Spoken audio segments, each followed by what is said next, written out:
Southern Africa has long been scarred by colonial rule and racial oppression, by white minorities ruling black majorities. Freedom reached Southern Africa only in this generation. Britain's first colony to win independence in Southern Africa was Tanzania in 1961. In 1964, Malawi followed, and a few months after that, Zambia was free. By 1966, so too was Botswana. But Britain's oldest ally, Portugal, ruled by a dictatorship, ignored the African demand for freedom. Her colonies had to fight for it. In Mozambique, the struggle was long and bloody. Mozambique's independence changed the map once more, but it was upheaval in another of Portugal's colonies which brought Southern Africa to the centre of the world stage, Angola. The defeat of their side in Angola, the new map of Southern Africa thus created, forced the West to change tactics. Now only 3 bastions of white supremacy remained: Namibia, South Africa and, most urgently, Rhodesia. At the start of the Kissinger mission last week, President Nyerere had been pessimistic. But 2 days ago, when Dr. Kissinger returned to report to him on his talks with Dr. Vorster and Mr. Smith in South Africa, Nyerere broke the news that victory seemed imminent. Afterwards, in his only television interview since Dr. Kissinger's arrival in Africa, President Nyerere discussed the mission in detail. Kissinger tells me that next Friday he expects a statement from Mr. Smith which accepts not just the principle of majority rule, but majority rule within the terms expressed by Mr. Callaghan in his conditions. And these terms was independence on the basis of majority rule in 2 years, 18 months, 16 or 16 months. Now, if Kissinger expects Smith to say this, then I must say either he has converted him, which is not likely, or he has made the alternatives look very grim indeed to him. Do you expect Mr. Smith to say this, that he accepts majority rule, not only majority rule, but within 2 years at the outside? Well, look, if Dr. Kissinger tells me that he expects Smith to say this, I must believe Dr. Kissinger. I don't believe Smith. So my optimism is based upon what Kissinger has told me, upon Kissinger's integrity, and upon American power. What effective pressure can the Americans put on Smith that the British couldn't? South Africa supports Smith. Without South Africa, really, Smith is not likely to last for very long. The Americans have the necessary power to say to the South Africans, you are the supporters of Smith.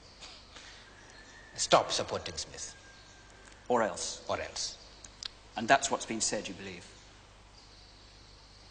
If it has not been said, then my optimism is unfounded, because I'm saying Smith can only accept majority rule under pressure. He cannot be converted to majority rule. If Smith on Friday does say, I accept majority rule, how long before a majority government will be in power, transitionally perhaps, in Rhodesia, which will then become Zimbabwe? This depends upon the length of the constitutional talks. And if I understand it, one of the conditions Mr. Callaghan laid down was that once a constitutional conference has been called, he expects that it's going to reach its decisions quickly. One is not going to have a protracted, long constitutional conference. One of the things that the constitutional conference must agree are the terms for the establishment of a provisional government. It will be established immediately. You expect that this government will be established immediately after the talks. So we're talking about a matter of weeks, in your view? I should think so. If this is my understanding, you say you accept majority rule, the British call a constitutional conference. A constitutional conference worked out the program, and the program includes this formation of a provisional government. I should expect, unless one wants the war to go on for another year or so, The provisional government would have to be an African majority government for it to be acceptable to you? It has to be. It has to be. It's not the independence government, but it is an African government. It has a majority of Africans. It's led by Africans, and it has a majority. How long does the guerrilla war in Rhodesia now go on for? Until you have formed that provisional government. That's why I repeat, it is important to bring the talks to an end as soon as possible, because it is that government which calls off the war. Nobody else can call off that war. Mr. President, do you have anything to say to the white minority in Rhodesia? I don't know what I can say. It's very difficult what to say. We mean it when we say that we want to establish non-racial societies. The whites in Southern Africa have laid down the conditions under which they will live in Africa. And their condition is that they must dominate. And I'm saying on that condition, really, they have no future in Africa.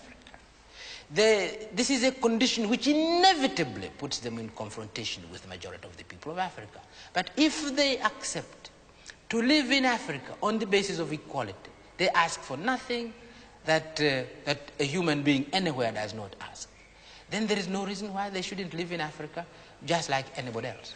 Why was it then that you proposed the fund of money to go to white settlers who wanted to leave after independence? Because I'm being completely realistic, that these people don't accept majority rule. A large number of them, a majority of that minority does not accept majority rule. And if we agree that majority rule is coming in any case, these people will leave in any case, and therefore better that they leave now than that they fight and fight and fight and leave at the end of a long and terrible war.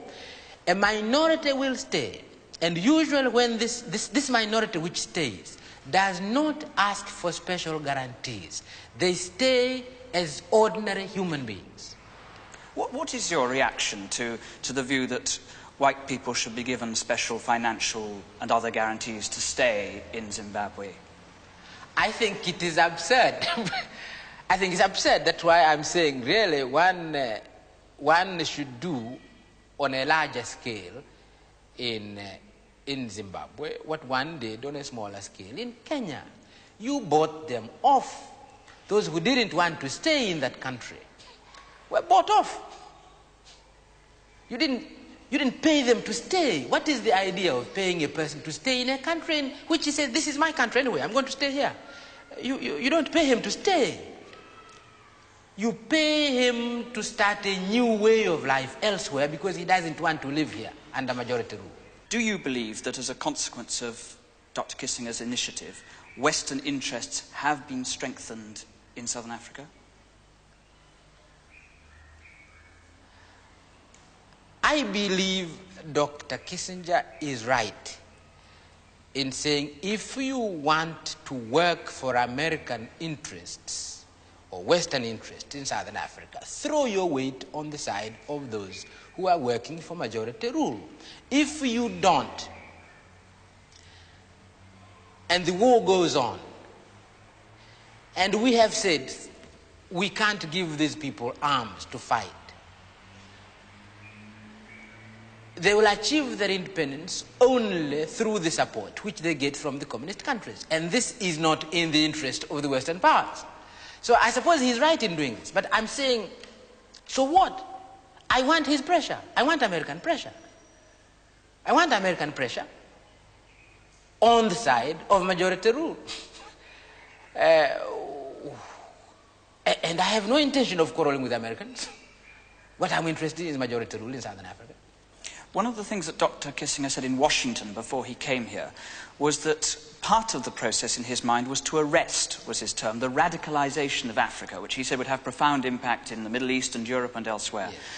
Has he been successful in your judgment? On this one, I think he's wrong.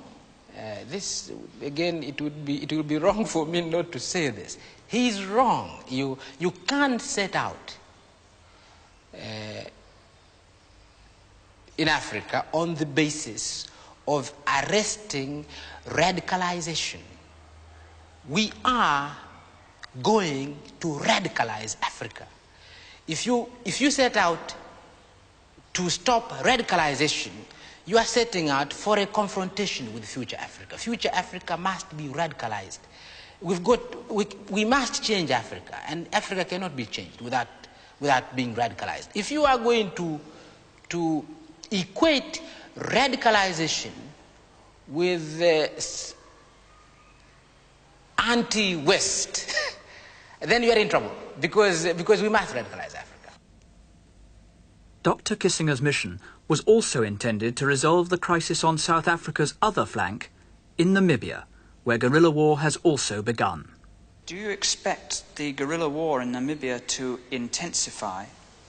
There is no doubt that if the South Africans don't move quickly to a constitutional conference, the guerrilla fighting in Namibia will be intensified, as it had necessarily to be intensified in Rhodesia. And is it your view that at the moment South Africa doesn't seem to be inclined to move quickly towards a constitutional conference? I have a feeling that the South Africans have not, in the case of Namibia, accepted the facts of life. Just before Dr. Kissinger went to see Mr. Vorster, your government expressed anxiety, saying that for Dr. Kissinger to meet a man whom you describe as a butcher would give Vorster respectability in the eyes of the world. Are you, though, now glad that Dr. Kissinger met Mr. Vorster? It doesn't stop him from being a butcher. He's a butcher.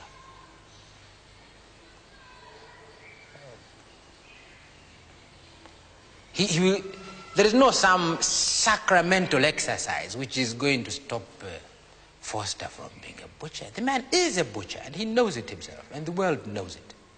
Vorster has changed in relation to Rhodesia. He accepts majority rule in the case of Rhodesia. He does not accept anything like majority rule. He doesn't accept any change leading to relaxation of apartheid in South Africa at all. How now do the frontline states, assuming the independence of Rhodesia, how do the frontline states help the majority population of South Africa? We'll go on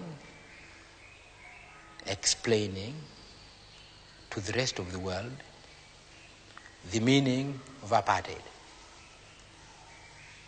And we hope the outside world will understand why the majority of the people in South Africa cannot tolerate that situation. They will oppose it, they'll be shot, there are going to be more and more Sowetos, and we hope the outside world will understand that this has nothing to do with communism. It only has to do with apartheid and people fighting against apartheid. We'll continue doing this. Do you believe that the life of apartheid has been shortened as a consequence of Dr. Kissinger's shuttle? I don't believe myself. Dr. Kissinger has made a statement on apartheid. He has condemned apartheid itself. But I don't believe his shuttle will have the slightest impact on South Africa itself. Certainly not directly. But if Kissinger's and the Americans' diplomacy and pressure helps to liberate Namibia and Rhodesia, South Africa now will have on its borders independent Africa. And the fact that South Africa is bordering directly on independent Africa, irrespective of the ideology or the degree of radicalization of the governments which border South Africa, this is bound to have a tremendous effect on what happens within South Africa itself. So, to that extent, what the Americans are doing now will indirectly affect, in the long run, what is happening in South Africa.